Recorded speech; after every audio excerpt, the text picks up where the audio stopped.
have clips of the head of the Teamsters Union of Puerto Rico all over state television in Puerto Rico and on U.S. television saying, until we get a better deal, I have the quotes right here, for contract leverage, we're not going to deliver anything.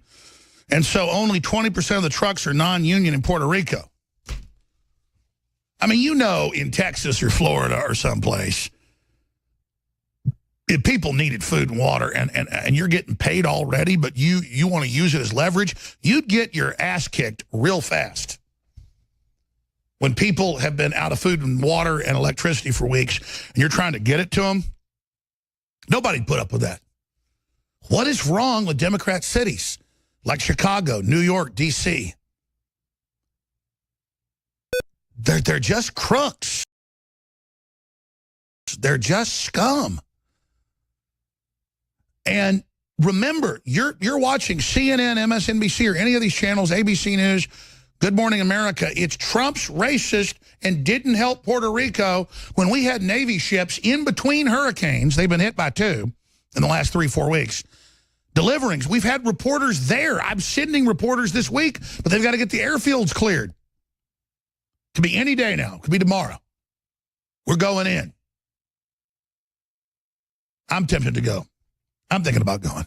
But the point is that, because this is so important now, like I knew that breaking the back of the racism and showing the love of Texas and everybody coming together and everybody saving everybody, I knew that that'd be beautiful. And I knew that backfire, and his approval ratings are way up. Trump's are. Now let's go to this clip of Victor Rodriguez. There's a bunch of these.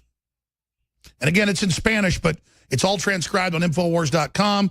Then we have the CNBC reporter basically saying what she transcribed from English. Let's go ahead and just play the first clip that is in English.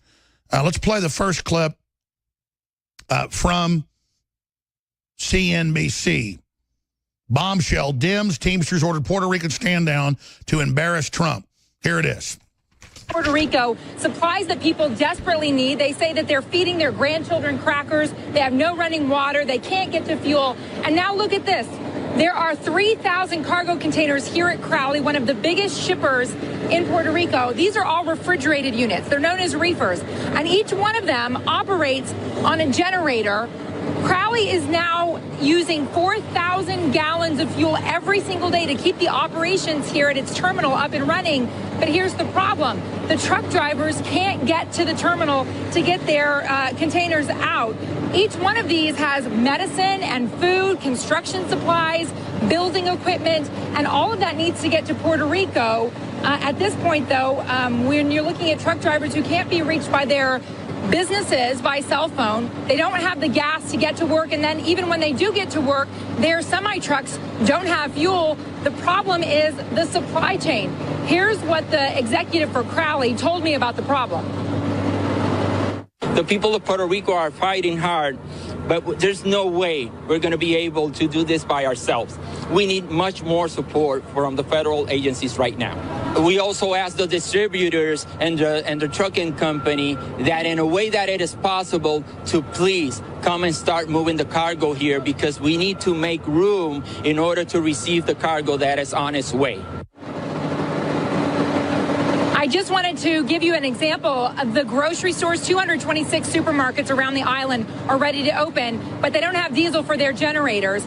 At Crowley Terminal alone, there's the Supermercado Econo. It's one of the biggest supermarket chains on the island. It has 104 containers sitting here. V. Suarez, a big food distributor, has 114 containers. Walmart has 70 containers. They're all stuck. And when you're talking about lifting that Jones Act, the executives are saying, how is that going to help? It's not that we don't have the supplies. We have the fuel on the island that we need. We have the supplies. We don't have the distribution channels to get them from the terminal offsite. And oh, by the way, they're running out of room. Look around. There's no more room left to put containers here. It's all full. So the problem is, how do you get the supply chain back up and running? Diesel fuel seems to be one of the big missing links here, guys. Yeah, Contessa, I mean, if you're able to get fuel there via shipment somehow, is the real bottleneck that, or is it the drivers? And if you get the drivers, are the roads passable to where they could get these goods where they need to go? Hey, Carl, that's a great question. So first of all, here's what Crowley executives on the ground responsible for these logistics are telling me. They say the problem is not that there's no fuel. There's fuel. There's plenty to fuel the recovery on the island. The problem is distribution. They've got security issues. They've got federal agents guarding the fuel distribution centers. They've got a requirement that there are 2 armed law enforcement officers accompanying every truck that goes out to deliver fuel to the gas stations. And then the issue with the drivers, right? You got to get the drivers from their homes to their place of employment. That takes gas and it takes cell phone communications. And then you got to fill up the semi-truck so that they can come pick up these cargo containers. All right, let's stop right there. Now, again, that's the one in English. You think, well, the media told the truth. And then they go on to basically admit union issues. But we have all the footage in the newspapers and the confirmation, the heads of the union saying, we'll do it when you give us money. So that's how the media walked around the fact that America piled food, gasoline, air-conditioned facilities up. One article in Wired reports 9,000 plus containers have been delivered in the last 2 weeks. 9,000 containers just to one facility. But the head of the union in Spanish, I have the transcript here, says until you give us better contract negotiation, we're going to give you nothing. In fact, let's just roll it in Spanish. A lot of our audience speaks Spanish. Just for documentary purposes, let's just back this up. The transcript's in our article on Infowars.com, but here it is.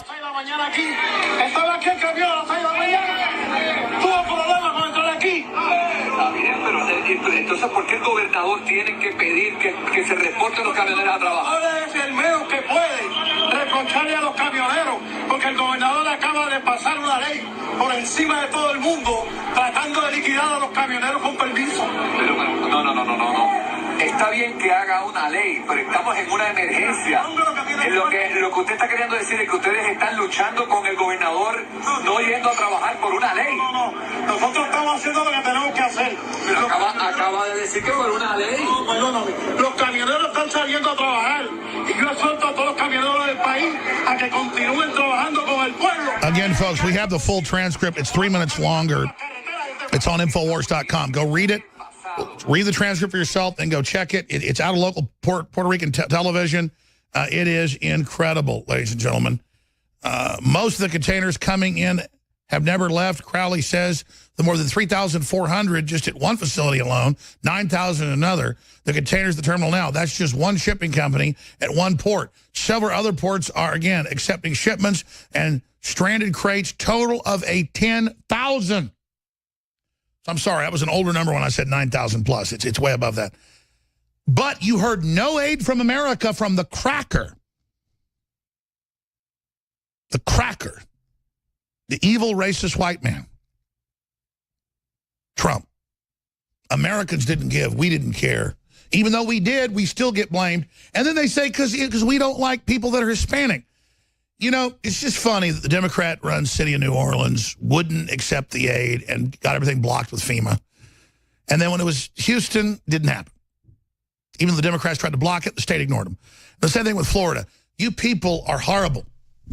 It's the Democratic Party. They're a bunch of crooks that want to make this as bad as they can so they get full control. Ladies and gentlemen, we need you to spread the articles and videos now more than ever that are at Infowars.com because the globalists are trying to censor us or trying to block this information. There's nothing more rebellious you can do against the globalists than to spread the links, the articles, the videos, and to also financially support us. And while you do it, you get game-changing